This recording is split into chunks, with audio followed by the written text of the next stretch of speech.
We're excited for the game. Some top teams here, tied for second place, as you said. Yep. Going up, and only one game behind Liquid. So, definitely the opportunity to still secure that first place spot. And if you want to get that playoff bye, at least getting top 2 does become very important. All right, so here we go. Let's see what we have in store for ourselves. Lost 3 of his 4 games have been on Varus. That's a pretty early ban for 100 Thieves. EchoFox still on the Aatrox Nocturne ban train. I have seen Aatrox go down very slightly in priority. More teams willing to play a counterpick. We saw that in Europe not long ago. There's one of the teams that actually chose to pick Akali over it. There's the Akali ban. 100 Thieves not willing to first pick it, nor give it away to EchoFox. Yeah, it'll be interesting to see kind of what sort of priority is actually put on this champion, because it wasn't getting that many bans in Europe, but it was getting some plays. Around the world, it has done okay. It was very, very present in North American Academy, which kind of led me to believe it's going to be showing up quite a lot in picks and bans this weekend here in the LCS. Yep. And there's Alistar and Swain locked in for EchoFox. Curiously, Zoe still not picked up just yet. 100 Thieves wanted to secure what looks like maybe Xayah Rakan together on their side. And this actually kind of pinches Lost champion pool some more. I said his 3 games were on Varus. His only other game was on Xayah, with Varus taken up, unlikely to pick that champion. So maybe trying to test Lost and make him a bit more uncomfortable on the stage. Yeah, it'll be interesting to see where he goes. I mean, he had played a number of different champions, obviously, in the Academy League throughout the season. But as his coach said, Varus was his most comfortable. He looked best on it.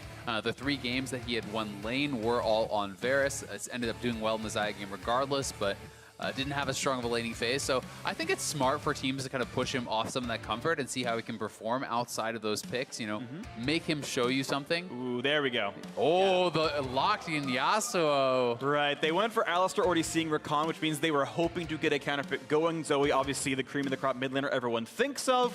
Zoe grabbed in for Rio, instant lock. Demonte wants to Yasuo into that one. So a counterpick can be fun to watch for. Yeah, we actually just got to see this matchup earlier today. I believe Perks actually did play it into Zoe, and it went pretty well for him, if I'm recalling that game correctly, or maybe it was into Rise. But anyway, we did see Perks Yasuo earlier today. It's possible that this could still go top lane. You're certainly expecting to be in bin lane into the Zoe, and expecting now that this is going to be a Swain top. But again, EchoFox does have flexibility, and it's interesting because we have mostly seen Swain as a bot lane carry throughout Professional League of Legends in this split, but Lost has been playing mostly marksman. That has kind of been the EchoFox style. So I am expecting these to be solo lane flex based on what the picks are. They could move things around. Yeah, curious to see what comes through into this one. Ban still following through. 100 Thieves have one more ban until the second round of picks. And I want to see if Lee Sin comes through. It's a champion we've seen a little bit of in Academy and across the world. And EchoFox's Dardoch, known as the cleanest Lee Sin NA in his own words. And as we see several junglers kind of get dropped at the table, there's a decent chance that shows up here with Gragas now gone as well. Yeah, this is pretty interesting. I mean, the Trundle ban to me always kind of says, hey, I want to play Sejuani or something. Yay! You fouled it, freak. Also, it works very well with the Yasuo, right? You can actually, at level 6, show up. Your ultimate will be able to set up for that ultimate from Yasuo. They also have the setup on the Alistar as well. And I'm not sure, does the pull actually count as when you pull them back as Swain with the passive? Yeah, for sure. So everyone can set up for the Yasuo ultimate so far in this draft. And it does put a lot of pressure on Demonte if he's going to be the one playing it. And kind of as predicted, it is going to be a tank picked up here for someday. As soon as you see a Trundle ban, I'm expecting them to want to be going towards a tank. So, nothing too unexpected here, but just the jungle remaining now here for Onda. Yep, and they're going to flex things around. So I think it's Cho'Gath jungle and Poppy into the top lane, which I think is actually very, very strong. Poppy jungle is actually, I've been seeing it a decent bit in pro play. Okay. I think it's actually better, but both of them are kind of like, they work, but they're not amazing. Yeah, I thought Cho'Gath jungle has always been quite good. I did not realize Poppy jungle was a thing, so that's one to watch out for. EchoFox going to switch things around. This one will not have the knockup, no Malphite.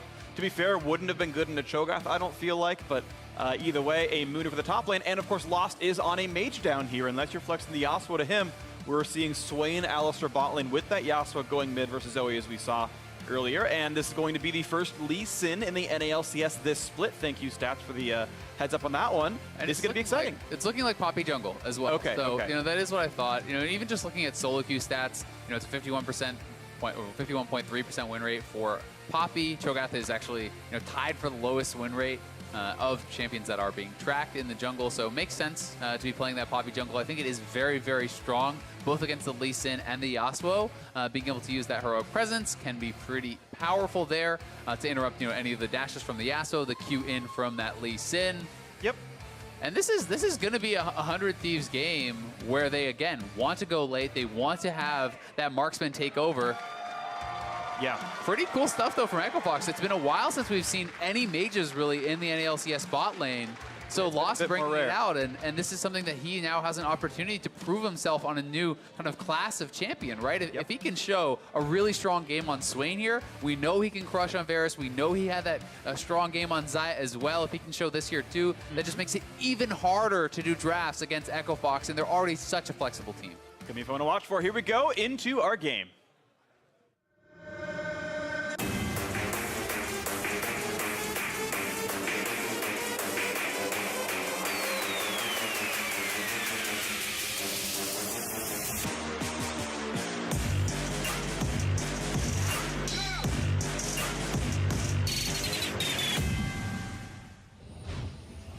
Welcome to game 1 of the day, 100 Thieves and Echo Fox.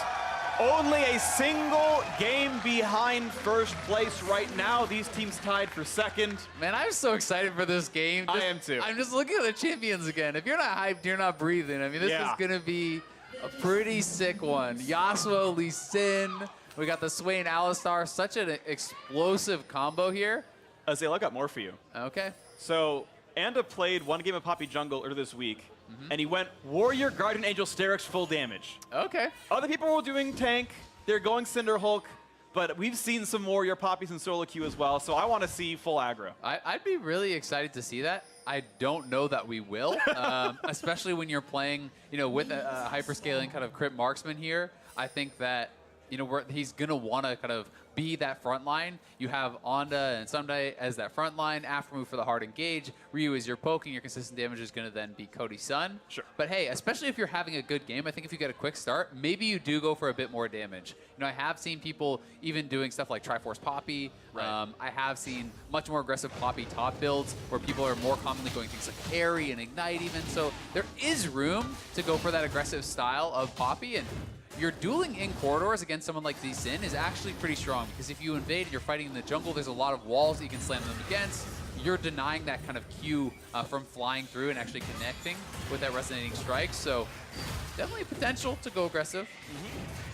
Of course, Anda doing what you should expect with the Talisman. Pretty big AoE with the Q, hit everything, clear through the Raptors. Dardoch, though, going for more single target focus clear. Could be red into blue into Scuttle without much issues. Got some pings down there already versus a more full clear from Anda on this Poppy. Now, looking at Anda's interaction with other champions, 3 of them can be stopped by Steadfast Presence. Yeah. The Dr. Mundo and the Swain don't have any dashes, so only affects part of the team, but worth keeping in mind that he can stuff Yasuo, he can stuff Alistar. Yeah, and another really important part, while he doesn't have a dash to actually stop on Swain, the Poppy ultimate is one of the most frustrating things to actually deal with as a Swain player, because you need to get in the middle of the team to be really effective with that ultimate, life draining off everyone, setting up for your big AoE explosion with that R2. And Poppy ultimate can just reject you straight out of the fight and kind of make that ultimate not worth very much. So certainly a lot of playmaking ability. Early ganks are not powerful, but I mean, this is smart. He knows that Lee Sin's probably not going to want to go for those Raptors early on, so he can just walk over, steal away a camp. This is actually really nice. I agree with you, Azale, and it's going to be a potential full camp lead based on what else is cleared away. But yeah, Anda delaying his blue buff quite a lot, and he'll pick that up a bit later on. And there'll be one less camp as Lee Sin can clear. He's almost out of camps, actually. Wolves and then Krugs are the last one. Yeah, and Someday has that warded out, so they're going to know exactly where Dardoch could be. If Dardoch does not show on top side, he is ganking, right? So you have to then be careful. There's only one camp on the whole map that is up, so they are given a lot of information because of this. Wow. She backed off his own Krugs as well. I think he thought he was warded, and of course Ryu's walking up right here, so Ryu will not spot the Lee Sin itself. Dardoch gets around that vision, but he'll still walk by a Trinket Ward going for Krugs. Yeah, exactly. And so now he has kind of delayed this a little bit further. He's trying to take it very safely, but spotted out. Anda's just continuously kind of clearing away. He is a little bit ahead on that clear, and as a Poppy, you're going to be happy to kind of just trade farm in the early levels. Poppy is certainly not a ganking jungler. It's much more about the team fights. It's much more about the utility and that frontlining later. A lot of damage right there on that front line as Aftermoon chunked in a half HP and has to walk away. No Ignite usage yet on either side, and yeah, Smoothie coming out better on that one. Yeah, Smoothie definitely getting the best of that one. We'll see, though. If Aftermoon can hit some Qs, definitely look to heal back up, and I think that they can play this lane, fairly well in the 2v2. Mages generally, people talk a lot about the mage bots being able to kind of bully marksmen in the early game, but Zyra is such a strong 2v2 that I'm not really sure it's the case. And you can see that Aftermoon kind of, I think as a result of perhaps the way that this lane would have to play out, like for Echofox to win, I feel like they have to all in. So he's going Guardian, that is a more defensive option. And playing a little bit more passively with the coin. He's not going Spell Thieves or anything more aggressive like that. I think that all makes sense. Kind of playing to your opponent's win conditions. But Dardoch is down here, and they will have strong gank assists. Is he going to wait the 8 seconds for his W to come back up from cooldown, or will they go early? Right now, the Hundred Thieves backing off, and in fact, they're getting farther away. They're getting towards their own turret. With the wave reinforcing, yeah, this can't... I don't think you dive at level 4, but they're walking forward. Yeah. With Aftershock Alistar, maybe, but this seems risky, or he's waiting for the counter gank. The root comes in, but no follow-through, which means Anda is not here. Dardoch is just waiting to make sure they're safe. They are, so a bit of time spent, but there's no camps up. He didn't lose anything by safeguarding his laners. He'd already gotten the recall off, so just smart jungle pathing, making sure there's no dive, and out they go. Yeah, exactly. That really was just mostly about any potential counter gank, right? Because they're pushing up. If Anda is there, hey, you turn it around. But Anda, the Scuttle spawns on top side. He has already gone back to base. He's working towards that Cinder Hulk, so we know it is not going to be a warrior. And he is ahead. I mean, he is about a quarter into that level 5. Dardoch has not hit level 5 just yet. He's going to try to steal away Raptors again, and likely going to have them pretty quickly, or he has Smite. So if he tries to Smite it, yeah, it's already gone before Dardoch gets there. This is some very successful early game jungling from Anda. And second time, Dardoch goes, wait, where'd my chickens go? There's been a wolf in my hen house. They're all gone. And nicely done by Anda. Even the defensive trinket ward made sure he was safe. Ooh, missed the cannon, unlucky, but okay, he's still level 6, and Dardoch, yeah, just back to the grind, kind of farm out. But yeah, level 4 Lee Sin, nowhere close to being sort of gank ready here.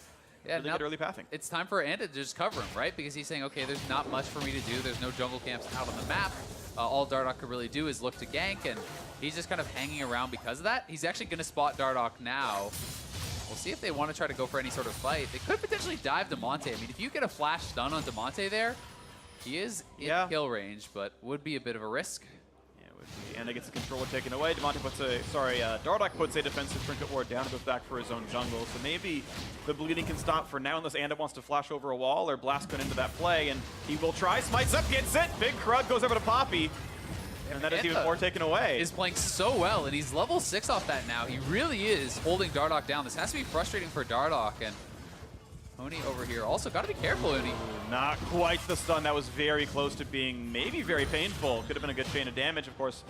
No Cho ult up, but it gives time for Dardoch to go back to his own red buff. So he again gets to kind of stop the bleeding, catch up and farm. Yes, he's still down 2 to 3 camps, but with that red, he's in a decent spot. Getting the ult out of Mundo is pretty nice. That means that there's not really any chance of Mundo kind of going aggressive on the Cho'Gath, and if you go for a return gank, maybe once somebody has his feast, there's a possibility of getting a kill there. But again, the plan here for 100 Thieves is to play it slow, to wait for a late game, to give time for those items. I think as long as Anda knows where Lee Sin is, he is happy. He doesn't have to pull off a single gank this game to win this game. He really just has to keep a good idea of where Lee Sin is, either get vision on him, be in position to counter gank, wait for Cody Sun to get strong. Your 5v5, I think, is going to be a lot easier to pull off as 100 Thieves than it is on Echofox's team. It's going to depend more on playmaking for them, so they're comfortable waiting late. I mean, that's how they like to play their games. They like to very slowly kind of grind out advantages and wait until they have these fights that they feel are guaranteed wins.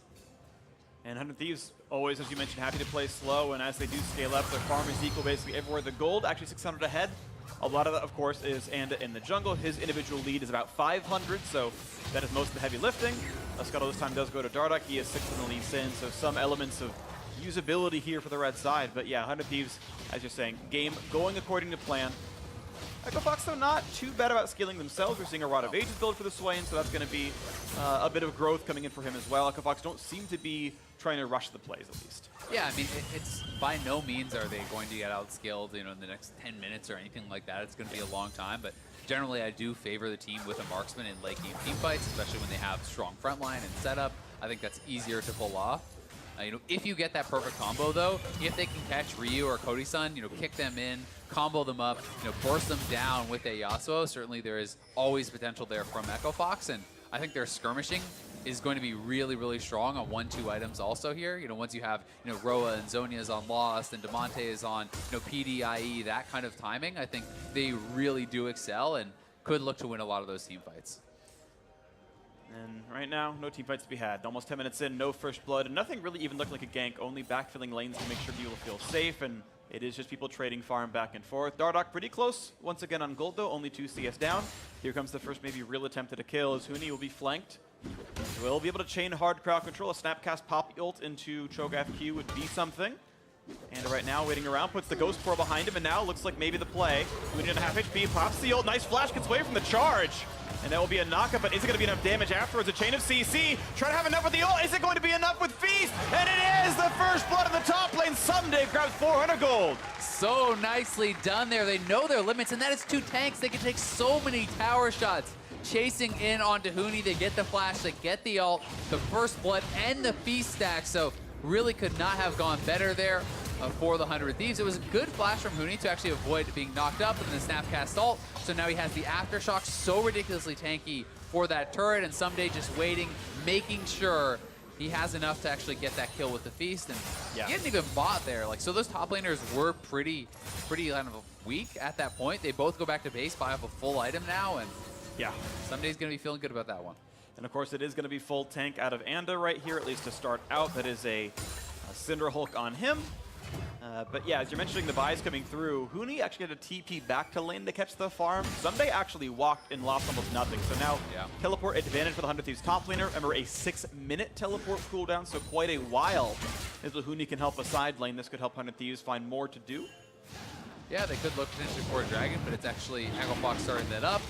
They know that they have kind of the preferential base timings from their bottom lane. Lost is already back out on the map with his completed Roa. You can see Smoothie already out there getting vision for them. So this is going to kind of be their reward from the pressure they have on the bot side of the map. But both bottom lanes are going to be pretty close as far as actual combat potency. Cody-san already has the Stormbrazer completed and looking pretty good. Ryu getting around that wind wall there. Okay, so Mountain Drake picked up is a nice to have. Doesn't mean much once you're actually winning the game, but could come into play later. Damonte starting to take a little bit of poke. He's slightly down in lane, but Zoe we kind of know tends to be a lane bully. This is not too much of a surprise, and this Yasuo is still scaling. Yeah, the Yasuo I think is doing pretty well, all things considered, especially when Anda kind of has had that jungle priority. You have to play perhaps a little bit more safely. You don't want to be going too aggressive, and if you're not going aggressive on the Yasuo, it's going to be hard against any ranged matchup to really get any sort of farm advantage. But again, Damonte, it's important that he keeps that farm up. It's important that he has a strong set of items and gold to work with, because so much of the team is about setting up. One more auto. It's almost, he's trying to reach in through it. He's going to outreach in the auto attack Someday. Just slightly short on the damage. Flash down. Yeah, barely didn't get him, but if you don't kill him with the initial burst, the healing from the ultimate is too much to actually finish off. So close one from Someday. Would have been big because, as you pointed out, no TP was available, so he would have been losing those minions, losing that experience. Instead, not able to get it. Dardoch denies 14 gold from his mid laner by auto-attacking a caster minion. Not the end of the world. Still bootsless, though, on this Lee Sin. And now here comes 4 into the mid lane, trying to make the play happen. Quick windwall comes in, finds the bubble. The charm, the knockup, but don't. Damonte's going to flash away. Ignite is on, no damage is in, and Anda is going to grab himself the second kill of the game. That chase through worked nicely. Yeah, Damonte responding about as well as he can, though. Windwalling it off, blowing both the summoners at good timings, trying to get away. They're going to give Ryu solo first gold here, as the nice 4-man roam pays off with a kill, pays off with a turret. 100 Thieves opening up a pretty sizable lead, and so much of this has been off the pack of Anda. This guy has really been having an extremely impressive jungle performance. It's 1-0-1. It's not the most exciting scoreline, but he has been controlling the pace of this game. And once more, 4-man squad come in. The sleep is actually landed there, cleansed out. The flash comes through. I think that did Cleanse give a little bit of invulnerability to the ultimate right after that? It gives tenacity, so he got to get out of the charm and then flash before the knockup came through. So nicely played by Damonte, but still not enough to actually get away. There's too many members from 100 Thieves, and it's a good roam. Yeah, and they can't go for the Rift Herald quite either, so Echo Fox kind of losing out on every turn now. They're trying to make some plays. They've gotten the Mountain Drake. That is one thing to their credit, which may pay off later on, but otherwise, as you're mentioning, it's kind of all and all 100 Thieves all the time. Now Huni in another bad spot, gonna be knocked up. Is it enough for the feast? Not quite yet. About 800 up on here. And here comes the flank, 2v3. Do they have the burst for the Cho'Gath? Though they kick him in, yes they do. But the re-engage comes across. A knock-up for Yasuo. And now Cody-san back and forth, finds won the kill in this one, 3-1 in this fight, but the Xayah goes down as well. And in fact, Echo Fox find a good fight, but Anda now back in the mix, puts the Q down, finds a knock-up. Can they chase down to Monte as Ryu is in the Zoe, getting blocked out by the minions though, and now poor Smoothie trying to run on this Alistar, does flash away, but the damage could be enough. In the fog of war, finds a headbutt, still goes down. A 2-2 fight, now the rest of the squad's coming around. Swain has arrived, and he wants to get some glory for Noxus, will get that kill, and it is Echo Fox who goes up 1 kill in the trade. Yeah, and the shutdown from Poppy going on to Damonte just where you would want it. Echo Fox making the proactive play, 100 Thieves committing to that fight regardless, but they were the slower ones to the play. Someday was getting knocked down before they really got involved, and Cody-san not able to hit his ultimate to actually avoid that knock-up and subsequent ultimate there from Damonte, it looked like. So that was big. We'll have to see in the replay exactly what it was that knocked up Cody-san, because that really was a critical moment in that fight. Here is the initial play. 100 Thieves are anticipating this, but it comes in perhaps a little bit quicker than expected. 3 members already on him. Let's see what actually knocks up Cody-san here. He flashes in, just gets kicked. Straight kick, so nothing he could have actually done unless he preemptively ulted that. Didn't get hit by a Yasuo Tornado. But with him going down, Onda coming in, but there's not really enough consistent damage to kind of very easily win this fight. And then Ryu looking for more, trying to hit those paddle stars, but the minions are in the way. They're not able to actually get through on any of these prime targets. You can see he's actually suiting his sleep over trying to catch Damonte or Huni, but as they commit too far forward, Anda's kind of locked in there and lost with a nice DP to get another kill for the team. So 10 men top in what was an all-out brawl on the top side. But Echo Fox definitely coming out on top as Damonte now is done his PD and working likely towards perhaps an IE. He could be going a bit more of a defensive route. We have seen some people go PD Sterix into Frozen Mallet and these sorts of things, but depends where he wants to go. Yeah, a lot of options there. Even Ruin King pretty solid against the double tank lineup here. Center Hook with Cho'Gath, but yeah, lots of options here. Wait to see what it ends up being. 2,000 gold, 2.5 really is still the difference. 100 Thieves off to a great start with first turret and better farm. And as the lanes move around, it's Lost playing top lane, but despite the duo up there, 100 Thieves duo is the one able to run around the map as they shove in and go for this Rift Herald. On a ward, Echo Fox may indeed stop them as they wait to hit the weak spot and get that down to half HP, but here comes the collapse. 4 versus 4 inside this river. TP is available. Huni's running up, though. Knock him in the front line. They can try to burn us with the Hop Shield, and Alistar stays alive. Another knock him in the back line, and the ult in for Swain as well. The re-engage comes across. Dardoch low on health. He's got to be big careful. This one kicks in the wall, but goes down. Cody-san finds himself that kill, and the ult from Yasuo not going to be enough. More than just the one trade for one. Herald goes down towards the blue team, and now second kill comes in as Yasuo's going to fall 2-1 in favor of 100 Thieves as the chomp comes through into Damonte. And now Echo Fox running back with the 3 surviving members. A great fight for the blue team. And they got the Rift Herald there as well, I do believe. So that is, oh no, did Echo Fox get it? Yeah, Echo Fox must have got it. They're actually just guarding it. So Echo Fox did get the last hit. We'll see if they can actually secure the Rift Herald buff. A nice fight there, though, 400 Thieves. Echo Fox is able to actually focus down Anda, but Anda's so tanky. He took so long to actually get knocked down, and the Lee Sin kick into ultimate combo from Yasuo was used on Anda there. So once you expend a lot of those ultimates, a lot of those initial abilities, if you can't get it on Cody-san, they're going to have the damage to kind of grind you out in a long fight. And the map's getting ground out right now by 100 Thieves as well. Now 2 turrets to 0, and that Herald, of course, will not turn into much of anything other than a little bit of global gold. We watch this fight one more time as slowly but surely Echo Fox charges in, but a way better team fighting out 100 Thieves. Yeah, Anda creating so much space here for the team. You can see that Ryu poking out Dardoch, almost one comboing him there. There's very little threat onto Cody-san here. And it's actually, let's see who last hits that. It was actually Swain, I believe, who last hit the Rift Herald there. So they do get that gold, but they lose 2 kills. It is a shutdown kill as well for Someday. And they're not able to pick up that Rift Herald eye. So critically, that buff will just be lost. No gain there for Echo Fox. Nope, no one's wearing that one. So back we go onto the map, though. Echo Fox, of course, very willing to scrap. Interesting stat I saw coming into this game. 100 Thieves have the highest kill-to-death ratio in the North American LCS. Echo Fox is the second lowest. They actually die more than they kill. These teams, of course, still tie for second place. This goes to show the different sort of play styles here. Echo Fox are willing to scrap all the time, of course. and down and kills, no surprise. But of course, a game that's still very close and can be won. Zhonya's Hourglass not far away for loss, going to be a big deal, and it is the push towards Ruin King for Demonte. Yeah, and Ruin King to me tells me he wants a split push more than actually straight up team fight. I feel like often going for the IE for more straight up team fight first is stronger if you want that route. 100 Thieves looking for a fight. Nice win wall. And ooh, nice W by Anda as well. Gets away from the headbutts of Smoothie. Out of engage. Tools, the ult's going to time out. They're going to go for the hard engage. Going to try to knock him down, try to pick that kill up. And they're almost going to get him, but Smoothie able to walk back. And now Anda frontlining at half HP. Going to find some damage onto him. Slowed down. He's got cleavers in the back of his head. That poor Yordle going to stay alive, though. And now a knock up on Mundo pops the stopwatch to stay alive. But Sunday's in the back lines. Could chase down. Goes to the kickback. And he cannot quite get it. The ult came out in time from Cody's son. And Dardoch will go down. Yeah, and Anda got the stun onto Dardoch there so quickly. So Dardoch just getting shut down by the Poppy, by the Xayah ultimate. That was a close fight. Started out so well, looked like 400 Thieves, but Anda almost going down. His 100 Thieves on the push, though. They have the heavy HP advantage after this. They will get another turret here and really starting to feel like they are taking over. But we'll see what the game plan is for Echo Fox, because I really think they could go for a 1-3-1 style of game if they want. You know, with Demonte and Huni kind of splitting in those side lanes. Bladed Ram King really does make me think that he wants to go for that style, but we will see this fight one more time. 100 Thieves, catching them on a ward. Good poke started out. It was a nice wind wall from Demonte, preventing a lot of that initial damage, but then Anda with that heroic presence, denying Smoothie's engage. After gets in, charms up all four, and it starts to actually look a little bit bad here for 100 Thieves, because Lost had been creating some space there with the Swain ultimate, but as Anda flashes out, you can see the pullback from Cody's son, rooting up multiple members, and then as Dardoch goes in, watch the Xayah ultimate, and also the stun right away from Anda, straight onto him, stuns him into the wall. Yeah. Good reactions from both of those players, getting the shutdown kill onto Dardoch. That is, you know, really what you're looking for from the Poppy. It was kind of demonstrated well in that fight. Shuts down the Alistar engage, also shuts down the playmaking from that Lee Sin. There's actually a really Xayah favorite interaction between her and Lee Sin as well. Because the Lee Sin kick, you see that damage graph, that's just oof, obviously, in its own right.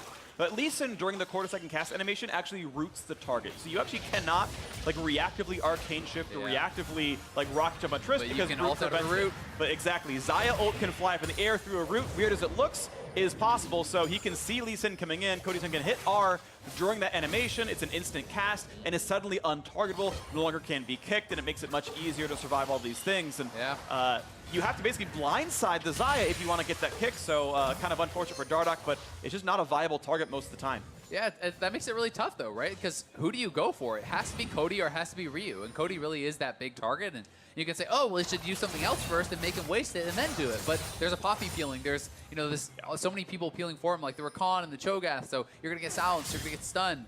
So you do have to be able to pull it off very quickly. He did in that top side fight, as we will remember. And there will be opportunities perhaps where he can get it with a kick flash or something a little bit more unexpected perhaps. But it's definitely going to be tough for him. If 100 Thieves have that straight front-to-back fight with those frontliners, you know, soaking up a lot of damage as Anda was able to do, Cody's son is going to be a huge threat. And, you know, he's already on 2 items, has the Executioners to deal with both Mundo and the Swain. This is a really, really nice point in the game for him. Scaling, just continuing on though. 100 Thieves, 5,000 gold up, and an uncontested Cloud Drake left for them. So Anda gonna knock that one down, and as we're seeing, is going towards full tank. Has parts of a Knight's Vow as well as parts of a Stone Plate. So he's in a really good spot here to play that front line safely. As we're mentioning, that backline looks solid. And early Executioners calling in for Cody's son. Morellonomicon done for Ryu as well. Yeah, I really like that. Items. Yeah, having double healing debuff, you know, may seem somewhat redundant, but I think it's so important to always have it on Swain, always have it on this Mundo, because they get such tremendous amounts of health back throughout a team fight. If one person cannot hit them or one person gets knocked down, having that secondary healing debuff is very, very, very big. Lee Sin caught sleeping on the job, but it's okay. His eyes were Couldn't closed. even see it coming. Ah, that was better than mine. Good job, Azale. I'm proud of you. Keep it up, man. It sounded like you were going to diss me, but then you're like, I like No, that was actually good. I actually respect that a lot. That was fun. Either way, still 5,000 gold ahead. It's a very good thing. So Echo Fox are going into their 1-3-1, though. You mentioned the split push style coming through for the Yasuo. Yeah. You even got demolished here. And I kind of sad that Huni threw the cleaver, because if he didn't, he wouldn't have taken aggro and could have simply gone for the extra hit on that turret, done 600 damage with one final headbutt. Maybe the better choice. Really minor regardless, but that 1-3-1 Huni splitting in the side lane, Demonte on the other, and then the Swain trying to wave clear. And Huni probably just nervous that there's maybe another member behind him showing up, you know, so doesn't want to risk it. But yeah, I mean, if Demonte can get to a point where he has, you know, his Blade of the Ruin King, he has this PD, gets the IE, Frozen Mallet, all this sort of stuff, you know, sure, he can probably slam someday in a 1v1 in a side lane, you know, maybe be able to actually take him down, but they are very far away from that, and 100 Thieves also have good engage to force the issue around the rest of the team because they do have Zyra Khan that can really start things off, and that can obviously tank up for a tower dive. So it's going to be tough for them to kind of hold on if their answer is going to be split push and kind of side laning until they can close that gold gap. They gotta find their way into that gap, though. It's not like they have the... I mean, they have pretty good pick, to be honest, though. Yeah. You have like Lee Sin and Alpha to find flanks and try to get burst off. So if that's possible, that's good for them. 100 Thieves, though, tend to have played very good at a controlled style, though, so those gaps might not be there. And the vision, right? Like, there's 3 pink wards around that Baron pit, 400 Thieves. If Echo Fox doesn't have vision control and they really have no wards across the river whatsoever, then it's hard for them to get those picks, right? Because if 100 Thieves knows where you are, you can't make it happen. And that is what the early game was about with Anda actually tracking Dardoch on the Lee Sin, and that's what this is about now, too. Well, slow into someday. Could be a decent chase down with a couple of cleavers landing, but drives that enemy down, puts the wind wall up. But first on a Dardoch, half HP now on Lee Sin, who is going towards damage, by the way. Black Cleaver's second item halfway in the inventory, so will not be a tank ever, and eventually will get one shot by that Zoe if he's not too careful. A quick scouting vision of Empire for Lost, and back to the split push. I think 100 Thieves start up Baron here. I think you start it up and you try to get the TP out. We'll see if they actually decide to commit for it, but I think that may be the correct choice.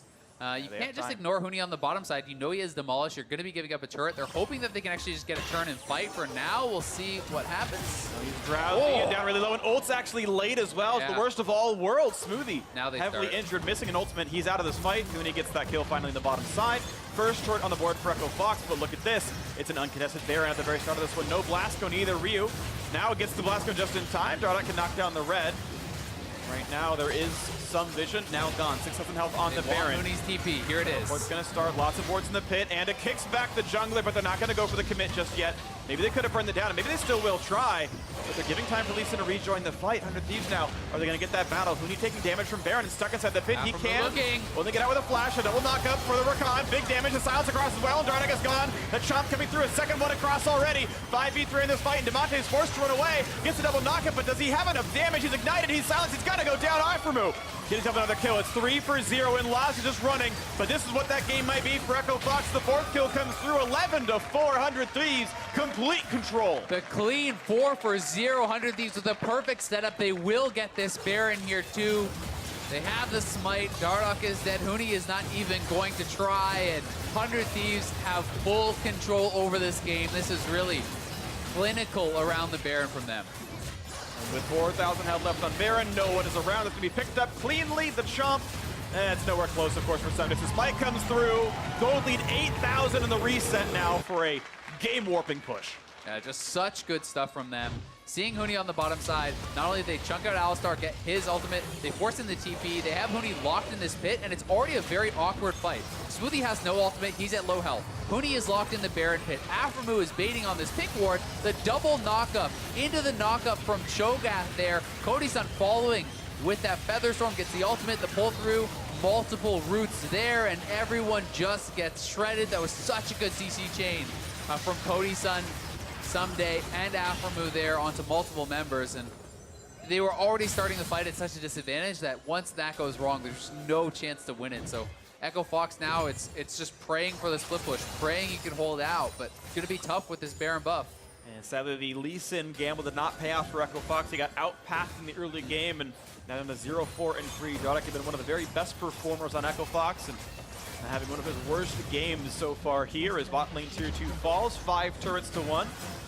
Fox have found almost nothing so far in this game. Of course, the push will continue.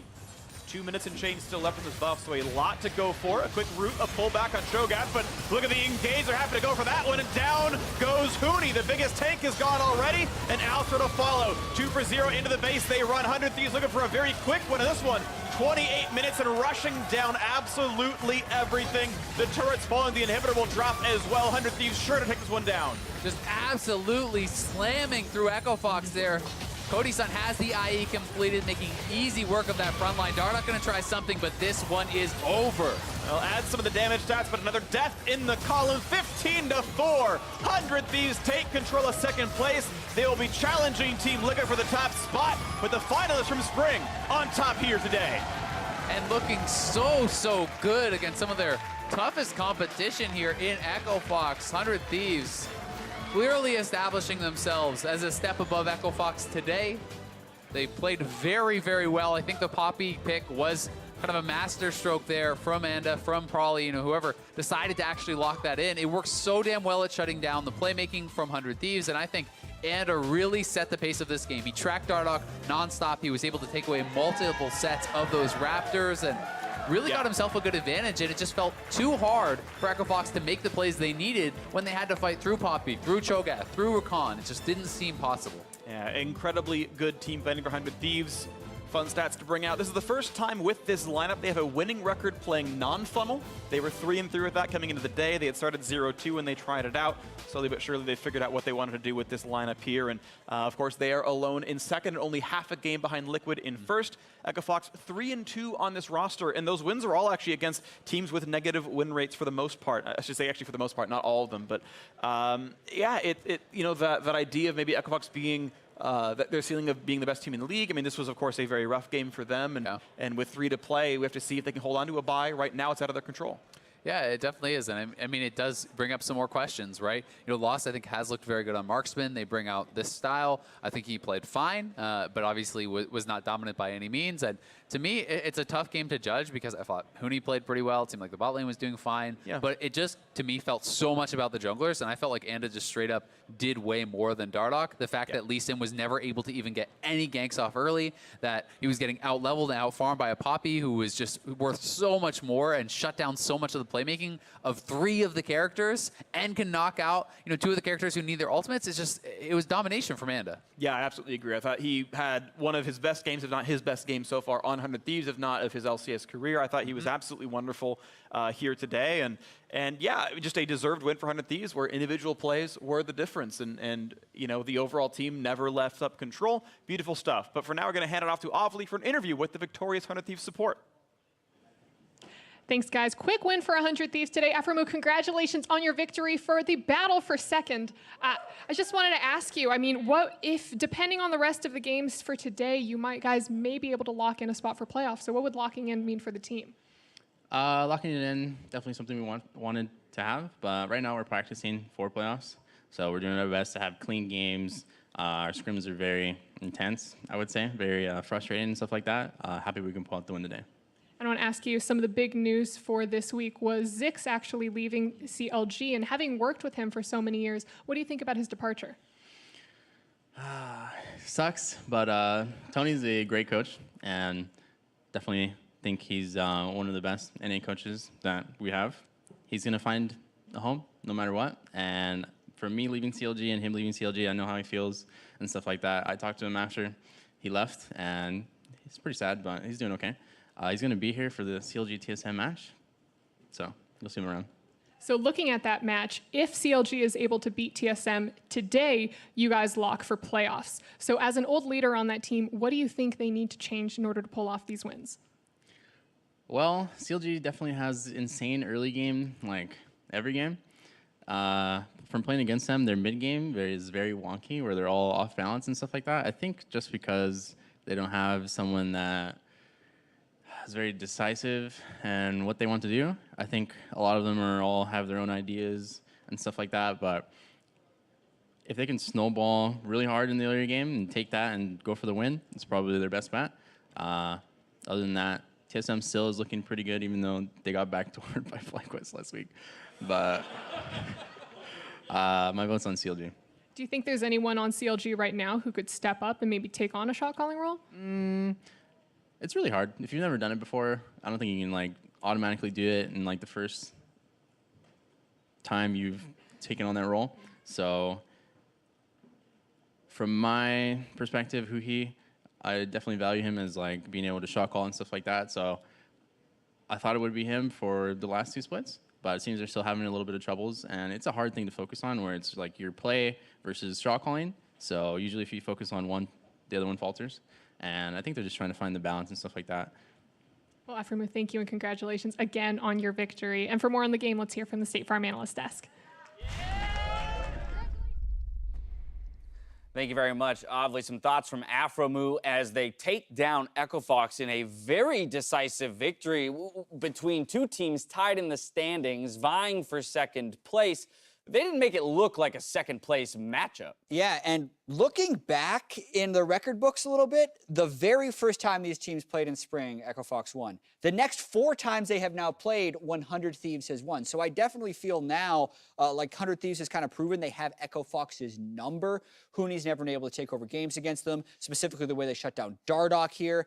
And this was probably, I would say, one of the cleanest games I've seen 100 Thieves play all split. They looked real good. And Mark, I tasked you with EchoFox's win conditions in the countdown. And so we're gonna pull those up as a reminder. You pointed specifically to the LPL style counter pick on red side. Did they do that? No, not at all. And this is like the quintessential why NA sucks on red side game. And it's like, okay, you got a worse 5v5 team comp. They very heavily indexed into that. You have a Lee Sin for jungle. They have a Poppy who's going to outperform you. They have the Zyra. And with their last pick into an enemy tank, they opt for a frontlining team fight champion that doesn't necessarily like smash the matchup. Like, why are you doing that? One, it's not a good counter pick, but it's fine if you had a better team fight, but you have a worse team fight. So I don't understand why that was like your final pick to try and secure you an edge. You're just opting into a losing situation. And we had Solo on the desk last week, and he was talking about how NA teams don't use their counter pick well. And this was a specific example he gave where he said a lot of teams will just opt into Mundo Cho'Gath because they don't know what they actually want to counter pick with, and they don't use their actual counter pick. And this is exactly what happened this game. So to clarify specifically in this game, right, you're telling me that having seen the 5 picks from the side of 100 Thieves, and with only 1 pick remaining, EchoFox should know that there is no pick in League of Legends that makes them a better 5v5, like 5v5 late to mid-game team comp. No, for the most part. And if you want to pick a tank in the top side, pick one with setup for the Lee Sin so you can try and punish the Cho'Gath early if that's really what you're going to commit to. Right. Don't take Mundo who's trying to like farm the lane out and then like might have pressure at certain points, but it's not going to have real kill threat pre-6. Do you align with this in the thinking? Yeah. Yeah, I think EchoFox of all teams should utilize the top lane counter pick. Right. I wonder if there is a little bit of behind the scenes things of EchoFox wanting to prove that Huni can also play the Mundo well, because every time Huni's played Mundo, they've actually looked bad, and maybe they're trying to move on from Lucian or Quintop, which Quintop would have been amazing this game against Cho'Gath. He's actually played that matchup 2.5 years ago and decimated the Cho'Gath with it. He could still do that technically. It was very strange to see them just go so standard against a team that is way better than them playing that. You know, it's funny too, because Someday is one of the other top laners who has been willing to pull out some of those very lane dominant picks like the Jace or something in situations where he's like, actually, it's just better for me to win my lane hard and get us some advantages than, take another scaling comp or matchup to hopefully team fight well. Yeah, then you would have 3 lanes of pressure where Lee Sin can go bottom to follow up on a setup. He can go mid, or he can go top and try and find kills in any 3 lanes. Instead, the top's not an option. He went bottom, but he was tracked pretty heavily, and then mid just never really had any pressure. Now, with that, we heard Azael mention it there at the end that Anda, had one of his best games here on that Poppy. We're going to roll through some highlights. You'll see some attention given to the top lane and an early lead picked up here for 100 Thieves. Yeah, this is after Anda had done a lot of good counter jungling on Dardoch. This was one of the messier fights where I think, hey, maybe this is where EchoFox could kind of make it back into the game. But even after this fight, they were still down 2,000 gold, which is much different than most EchoFox games where they have lane counter picks and get that early game gold lead. This is the game where 100 Thieves had the lane pressure as well. Yeah, they lost their mid lane turret early on from that pressure from the Zoe as they never found the Lee Sin Yasuo combo on kills. And then as you get into these team fights later on, it just seems utterly hopeless for them to try and win these fights. You see how much better CC combos they have on the side of 100 Thieves, and they're able to just clean these fights up without really breaking a sweat. Yeah, this fight right here was actually really funny because Huni completed this teleport in the back of the pit, and instead of 100 Thieves just immediately forcing him to flash out the back, which they could have done, they just kind of let him hang around at the Baron pit. Like, hey there, and Mundo. that drew EchoFox into the fight, which 100 Thieves was clearly going to win from the start. Very, very clearly going to win that. So I want to now kind of pull back because you mentioned a point about you know, maybe Echo Fox is trying to prove that Huni, you know, can play tanks, or hey, you know, Huni has even, in some opinions, been an underperformer for this team, this split, and so maybe they're trying to cover for a weakness. We could hypothesize till the cows come home as to why it is they're picking this. But I want to ask the question about what should team strategy be in the closing weeks of the regular season when you're looking towards the playoffs? Because Afram, who spoke about looking for cleanliness, they are focused already on being in the playoffs and making sure that their game and their style is exactly what they want it to be when they get there. For a team like Echo Fox, do they need to be able to play this team fight? Do they need to be able to play standard? Or can they just say, no, let's go do that, you know, crazy skirmish, 2v2s, 3v3s, and never group, and, you know, push aggressively to win games? I think it's fine to try 2 different styles. I just don't think you should ever take a bad draft to practice a style. You're just going to get bad practice then. So if you're trying to prove yourself as a 5v5 team fight team, then you have to pick an even or winning 5v5 team fight comp. Otherwise, you're just practicing losing, right? Which I don't think anyone wants to do. You don't want to do that, Mark? No, I don't know why you would be like, we got to practice our 5v5 guys. Yeah. Let's take Yasuo and Lee Sin and then not find any combos early and then go up against a Zyra. I don't know. Don't do this again. Don't do this again. Yeah. There you have it. Expert analysis. Play to your strengths or actually work to improve your weaknesses. Don't Right. half-ass it. Like the Lee Sin with the Mundo is a mix of 2 different things. The Lee Sin Yasuo is supposed to take over early. The Mundo is supposed to be there for late. Right. Even in this loss, you don't really learn much. Yeah, you learn like... didn't give yourself the opportunity to learn. Yeah, as soon as they came out of that draft, you know, Jet and I were talking. I was like, great, they like got the Yasuo for the Zoe. That kind of works with the Lee Sin. You might be able to make some plays. Plus, you got the Alistair Swain. Like all this is like coming together. I see it. And now you have a Mundo. And then the Mundo comes in. I was like, wait, what was their game plan? All right, so unfortunately, not following Mark's win conditions here at the top of the day results in a loss for Echo Fox, but a big win for 100 Thieves as they narrow in on locking in a playoff spot. Game 1 is in the books. After the break, though, Cloud9 load onto the Rift opposite Golden Guardians. Don't touch that browser.